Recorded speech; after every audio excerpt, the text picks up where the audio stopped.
கட்சிக்குள் பிரச்சனை ஏற்பட்டால் சின்னத்தை முடக்கி வைப்பதுதான் நடைமுறை என்று ராமதாஸ் தரப்பு வாதிட்டிருக்கிறது. சின்னத்தை குலுக்கல் முறையில் கொடுக்கும் நடைமுறையையும் பின்பற்றவில்லை என்றும் ராமதாஸ் தரப்பு வாதத்தை முன்வைத்திருக்கிறது. ஆணையத்திடம் இருக்கும் ஆவணம் அடிப்படையில் எங்களுக்குத்தான் மாம்பழம் சின்னம் சொந்தம் என்று அன்புமணி தரப்பும் வாதிட்டிருக்கிறது.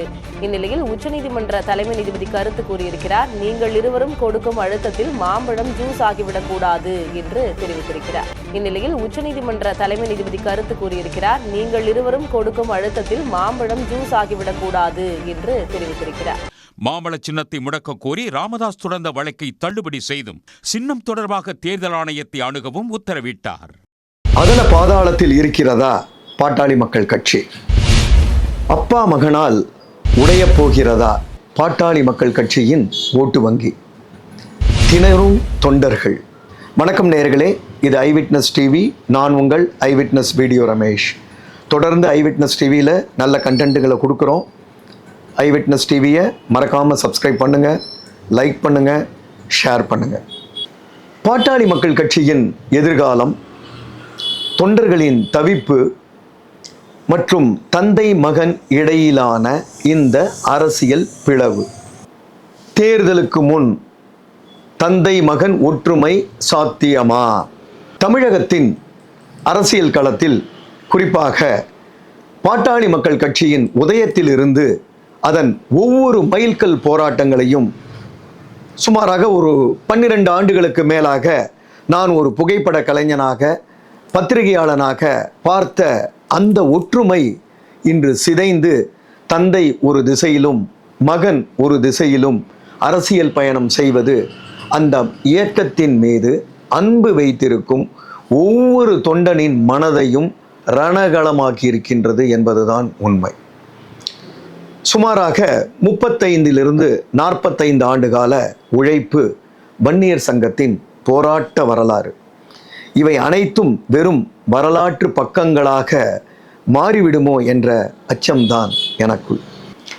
தமிழக அரசியலில் ஒரு சகாப்தம், ஒரு சமூகத்தின் குரலாக உருவெடுத்த பாட்டாளி மக்கள் கட்சி இன்று ஒரு மிகப்பெரிய வரலாற்று சரிவினை சந்தித்து நிற்கிறது. வன்னியர் ஓட்டு அந்நியர்க்கில்லை என்ற முழக்கத்துடன் தொண்டர்களின் அனைவரின் ஒற்றுமையுடன் மிகவும் ஒரு மாபெரும் கட்சியாக வளர்ந்த பாட்டாளி மக்கள் கட்சி இன்று சிதைந்து நிற்கின்றது என்றால் மிக இல்லை. 45 ஆண்டுகால உழைப்பு, போராட்டங்கள், தியாகங்கள் என மாபெரும் சக்தியாக வளர்ந்த பாட்டாளி மக்கள் கட்சி இன்று தந்தை ஒரு பக்கம், மகன் ஒரு பக்கம் என பிளவுபட்டு நிற்பது அந்த சமூக மக்களிடையே, தொண்டர்களிடையே பெரும் குழப்பத்தை ஏற்படுத்தியுள்ளது. தேர்தல் நெருங்கும் வேளையில் தந்தை மகன் மீண்டும் இணைந்து சிதறடிக்கப்பட இருக்கும் இந்த வாக்கு வங்கியை, அதாவது பாட்டாளி மக்கள் கட்சியின் வாக்கு வங்கியை ஒருங்கிணைத்து பாட்டாளி மக்கள் கட்சியின் பழைய கம்பீரத்தை மீட்டெடுக்க வேண்டும் என்பதே பல லட்சக்கணக்கான தொண்டர்களின் ஒரே வேண்டுகோளாக இருப்பதை பார்க்க முடிகின்றது. இந்த ஒற்றுமை சாத்தியமா, அல்லது காலத்தின் கட்டாயத்தால் பாட்டாளி மக்கள் கட்சி தன்னுடைய குடும்ப பிரச்சனையால் தங்களுடைய கட்சியின் அடையாளத்தை இழக்கப் போகிறதா? குடும்ப பிரச்சனையால் பாட்டாளி மக்கள் கட்சி இன்று பிளவுபட்டு நிற்கின்றது என்பது ஊரறிந்த உண்மை. அப்பா மகன் இடையேயான கருத்து வேறுபாடு இன்று கட்சியின் ஒற்றுமையையே கேள்விக்குறியாக்கியுள்ளது. இங்கேதான் பெரிய கேள்வி. PMKவின், அதாவது பாட்டாளி மக்கள் கட்சியின் வன்னியர் சமூக மக்கள் இப்பொழுது யாருக்கு வாக்களிக்க போகிறார்கள்? அப்பாவுக்கா அல்லது மகனுக்கா? இந்த குழப்பம் ஒரு கட்சியின், ஒரு மாபெரும் கட்சியாக வளர்ந்திருக்கும் பாட்டாளி மக்கள் கட்சியின் வாக்கு வலிமையை நேரிடையாக பாதிக்கும். பாட்டாளி மக்கள் கட்சியின் வலிமை என்பதே அந்த சமூகத்தினரின் ஒற்றுமை தான். அந்த ஒற்றுமை இல்லாமல் போனால், நான் சொல்வது ஒரு சுமாரான கணக்கு, 4 to 6% வாக்கு, அந்த 4 to 6% வாக்கு கூட பிரிந்து போகும் அபாயம் இருக்கு.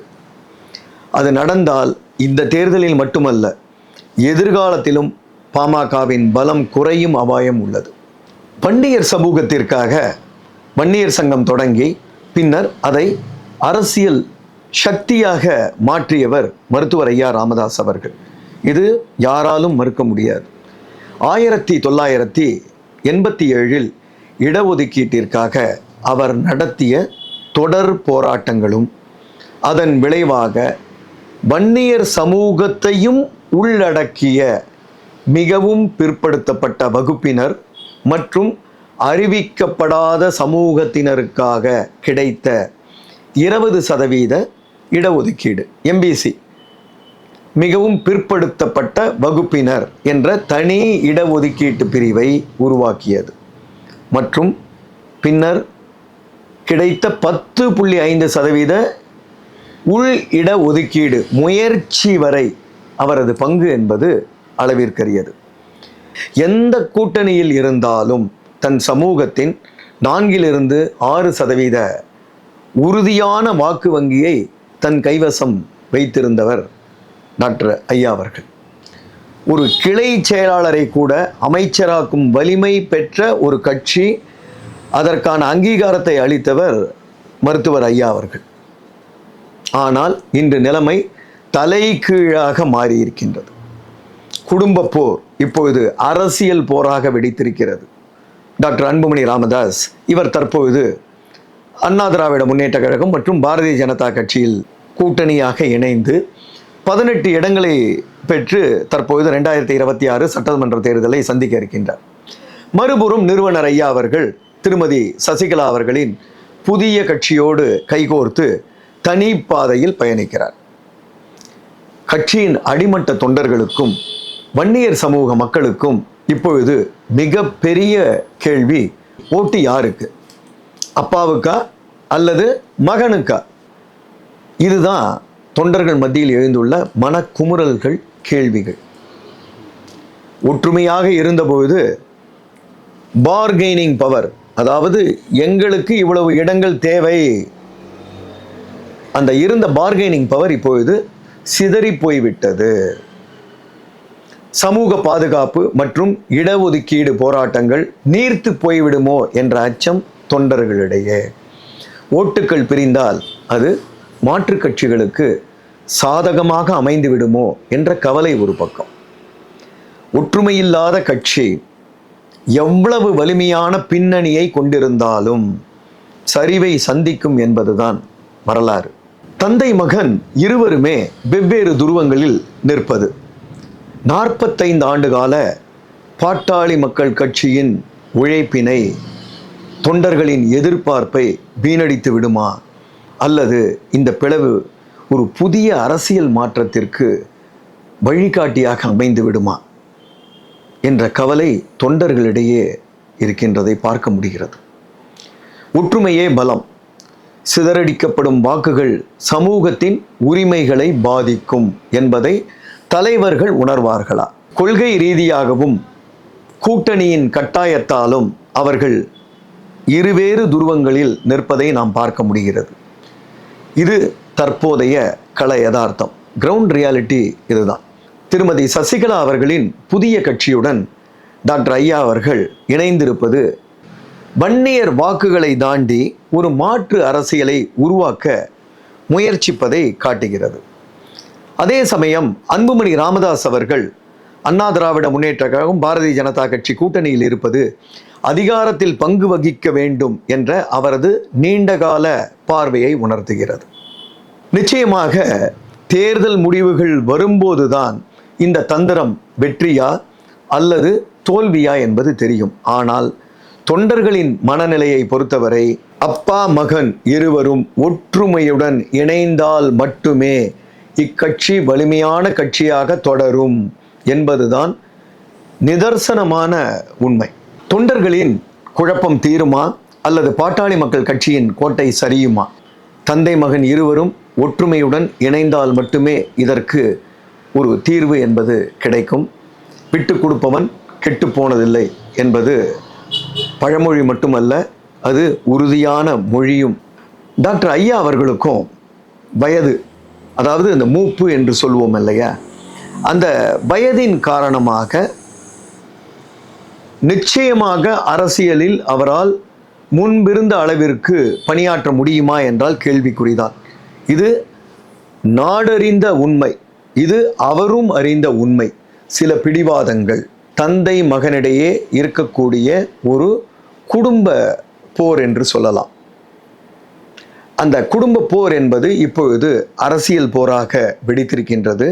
ஆகவே தந்தை அவர்கள் மகனிற்காக விட்டு கொடுப்பதோ அல்லது மகன் அவர்கள் தந்தைக்காக விட்டு கொடுப்பதோ எந்த வகையிலுமே யாருமே தவறாக எடுத்துக்கொள்ளப் போவதில்லை. இது ஒரு நல்ல ஒரு முன்மாதிரியாக கூட இருக்கலாம். இவர்கள் இருவரும் இணைந்து மீண்டும் பாட்டாளி மக்கள் கட்சிக்கு புத்துணர்ச்சி அளிப்பது, தொண்டர்களுக்கு ஒரு புத்துணர்வை ஊட்டுவது என்பது தந்தை மகன் இவர்கள் இருவரின் கையில்தான் இருக்கிறது.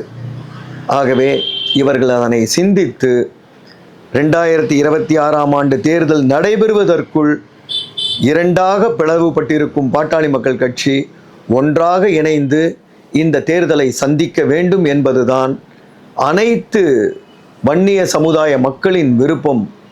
அதை இவர்கள் நிறைவேற்றுவார்களா? காலம்தான் பதில் சொல்ல வேண்டும். உங்களுடைய கருத்துக்களை கீழே உள்ள கமெண்ட் செக்ஷனில் பதிவு செய்யுங்க. இது போன்ற அரசியல் அலசல்கள் தொடர்ந்து நம்முடைய ஐவிட்னஸ் டிவியில் வரப்போகுது. ஐவிட்னஸ் டிவியை மறக்காமல் சப்ஸ்கிரைப் பண்ணுங்கள், லைக் பண்ணுங்கள், ஷேர் பண்ணுங்கள். நன்றி.